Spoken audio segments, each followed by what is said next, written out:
जी अस्सलाम वालेकुम। अच्छा, अगर आप अपनी वेबसाइट को लाइव करना चाह रहे हैं, फॉर एग्जांपल आपके पास लोकल पे एक वेबसाइट है जो आपने बनाई हुई है, ठीक है। पीएचपी पे है और या HTML CSS पे है, ठीक है। फिर ये लोकल पे एक वेबसाइट है, अगर आप उसको लाइव करना चाह रहे हो, ठीक है, कि उसे पूरी वर्ड से आप एक्सेस कर सको, सबसे पहले आपको क्या लेना पड़ेगा, डोमेन नेम, ठीक है। डोमेन नेम के बाद आप लेंगे होस्टिंग, और होस्टिंग जब आप लेंगे तो होस्टिंग आपको क्या करेगा, वो कंट्रोल पैनल प्रोवाइड करेगा। वहां से अपने आपने ये जो लोकल आपने साइट बनाई हुई है, ये आप उसको वहां पे अपलोड कर सकते हैं, और फिर वो वेबसाइट वहां से एक्सेसिबल हो जाएगी लाइव डोमेन नेम से। तो डोमेन नेम आप नेम चीप से भी ले सकते हैं, नेम साइलो से भी ले सकते हैं, डिफरेंट साइट से ले सकते हैं, ठीक है। तो डोमेन नेम आप वहां से बाय कर लेंगे, ठीक है। उसके बाद आपने होस्टिंग बाय करनी है। तो होस्टिंग बाय करने के लिए आप hostware.com पे आ सकते हैं, ठीक है। ये मेरी अपनी होस्टिंग कंपनी है, ठीक है। यहाँ से आप ये डिफरेंट प्लान्स दिए हुए हैं, ठीक है। और ये लिमिटेड ऑफर है, ठीक है। 160 रुपीज़ पर मंथ में आपको एक वेबसाइट और ये सारी चीज़ें मिल रही हैं, ठीक है। तो अब आप जहाँ पे ऑर्डर करेंगे, ऑर्डर करके आप उसके अंदर फॉर्म फिल वगैरह करेंगे तो ऑर्डर हो जाएगा, ठीक है। अजी पेमेंट कंफर्मेशन के बाद आपको आपके जो आप ईमेल प्रोवाइड करेंगे, ठीक है, वहां पर आपको क्या आ जाएगी, कंफर्मेशन आ जाएगी कि अकाउंट क्रिएशन की, ठीक है। जब अकाउंट क्रिएशन आ जाएगी, ठीक है, तो वो आपको ये गाइडलाइन देंगे कि आपने ये चीज़ें करनी है, क्या करनी है, कि अगर आपके पास कोई दूसरी डोमेन है, अगर आपने यहाँ से बाय नहीं की, होस्टिंग वजह से यहाँ से बाय नहीं की, आपने नेम चीज से बाय की है, तो वहां पर आपने क्या करनी है, अपने नेम सर्वर अपडेट कर देने हैं, ठीक है। अब नेम सर्वर अपडेट करने में वो क्या होगा, फॉर एग्जाम्पल आपने यहाँ नेम चीप से जाके एक डोमेन नेम बाय की, डोमेन लिस्ट में गए, ठीक है। फॉर एग्जाम्पल अगर मैं इसकी बात करूँ, डोमेन लिस्ट पे अगर आप गए, ठीक है, तो यहाँ पर आपने मैनेज पे क्लिक किया, ठीक है। और यहाँ पर कोई भी आपने डोमेन कहीं से परचेज की हुई है, ठीक है, और वहां पे आपने जाना है, पहले इसके यहाँ पे ये Namecheap basic DNS select होंगे, वहां से आपने कस्टम DNS प्रोवाइड करना है। अगर आप मेरी होस्टिंग से प्रोवाइड कर रहे हैं तो ये वाले, कहीं और से होस्टिंग ले रहे हैं तो उनके नेम सर्वर आपने प्रोवाइड करने हैं। और जब आप होस्टिंग बाय करोगे ना किसी भी साइट से, तो वो आपको ये ईमेल भेजेंगे, इस ईमेल में आपको नेम सर्वर्स बताएंगे।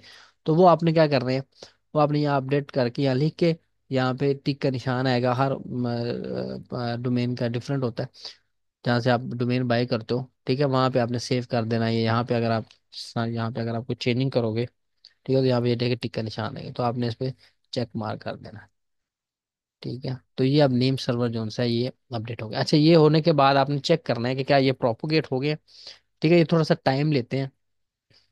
आपने nslookup.io पे जाना है, ठीक है, और वहां पर आपने अपना डोमेन नेम आपने यहाँ पे लिखना है जो भी आपने बाय किया। फॉर एग्जांपल यहाँ पे brandpro.site है, तो उसको कॉपी करें और यहाँ पे जाके आपने पेस्ट किया, और यहाँ पे आपके फाइंड DNS रिकॉर्ड किया, यहाँ पे देखिए ए रिकॉर्ड आ रहा हो, और यहाँ पे जो नेम सर्वर आपने लिखे थे वो आ रहे हो, ये तकरीबन 5 से 10 मिनट लगते हैं इसको, ठीक है।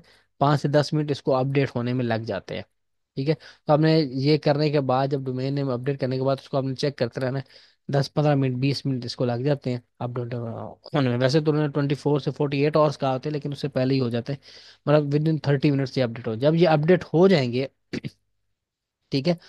तो अब फिर जब आप अपनी वेबसाइट को आप एक्सेस करोगे, ठीक है, एंड pro.site जो भी डोमेन आपने ली है, ठीक है, और आपने होस्टिंग बाय कर ली है, ठीक है। फॉर एग्जांपल आपने डोमेन बाय कर ली नेम चिप से, और होस्टिंग आपने होस्ट हमसे प्रोवाइड करके पेमेंट वगैरह कर दी, तो आपको ईमेल आ जाएगी। और फिर आप जब ऐसा करेंगे तो आपके पास इस तरह का एक साइट आ रही होगी, ठीक है। अब आपके पास जो लोकल की वेबसाइट है जो आपने बनाई हुई है, वो कुछ किस तरह से दिख रही है, वो अगर आप देखें, ठीक है, तो वो इस तरह से है, ये आपने वेबसाइट एक बनाई हुई है, ठीक है। और ये देखिए ये लोकल पे आ रही है, सिर्फ आपके कंप्यूटर पे एक्सेसिबल, और कहीं से नहीं है। तो आपने क्या करना है, ये अपडेट करने हैं, ठीक है, वो हो गए हैं, चेक कर लिए हमने।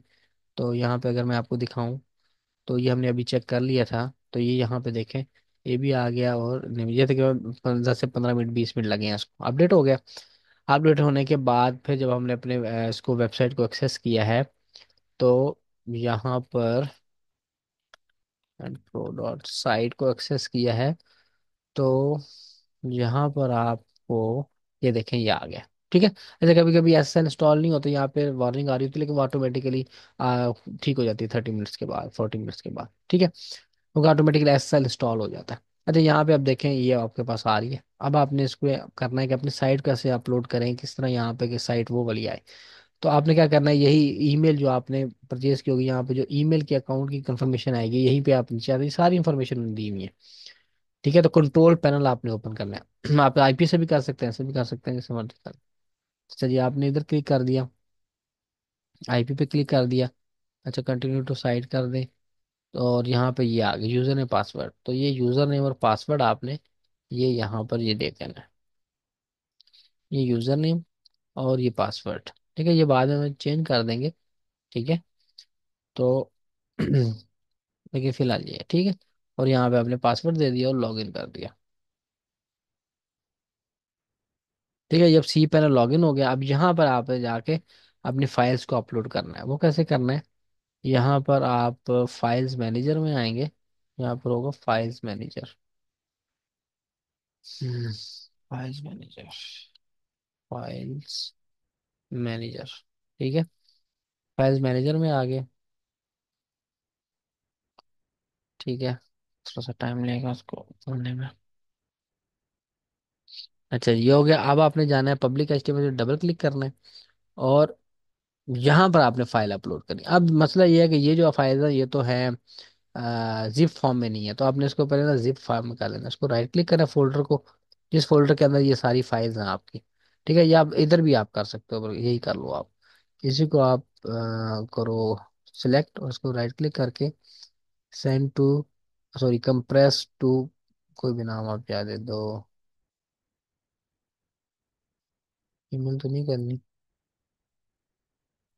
ये कंप्रेस फोल्डर, ठीक है।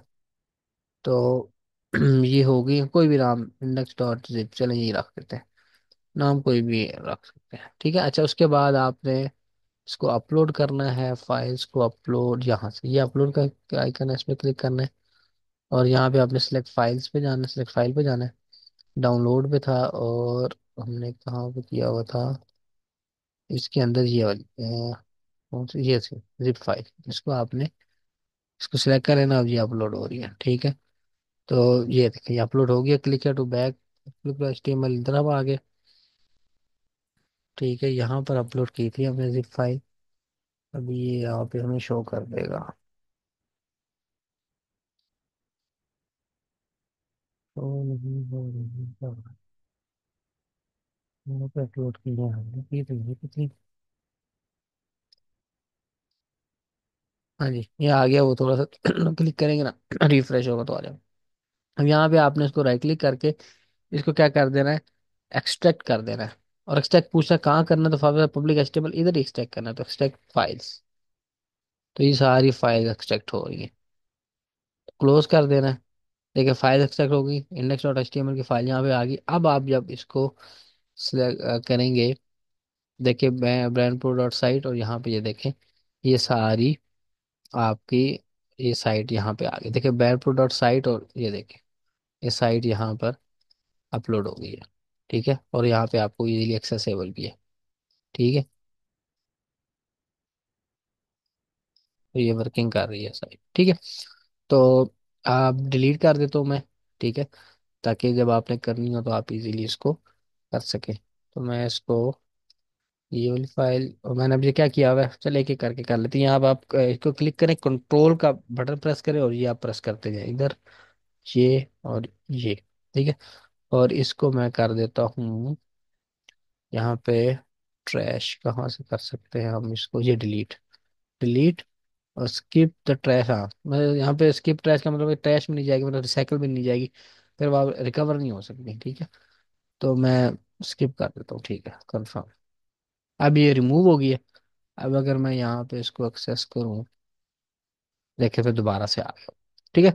कभी कभी इस तरह नहीं होता, रिफ्रेश करना पड़ता है, या गूगल कैशे में भी स्टोर कर लेता है। तो इस तरह आप कोई भी साइट जो सी है उसको कर सकते हैं, जो सिंपल HTML होगी, जिसमें डेटाबेस इन्वॉल्व होगी। फिर उसकी डेटाबेस की आपको कोई इधर फाइल अपलोड करके फिर माई सीक्वल, यहाँ पे माई सीक्वल की डेटाबेस आप बना सकते हैं, और डेटाबेस बना के उसमें कनेक्टिविटी करनी पड़ती है, फिर होता है। ये उन साइट के लिए होती है इसमें डेटाबेस होती है, लेकिन ये सिंपल HTML साइट थी मैंने वो बताई है।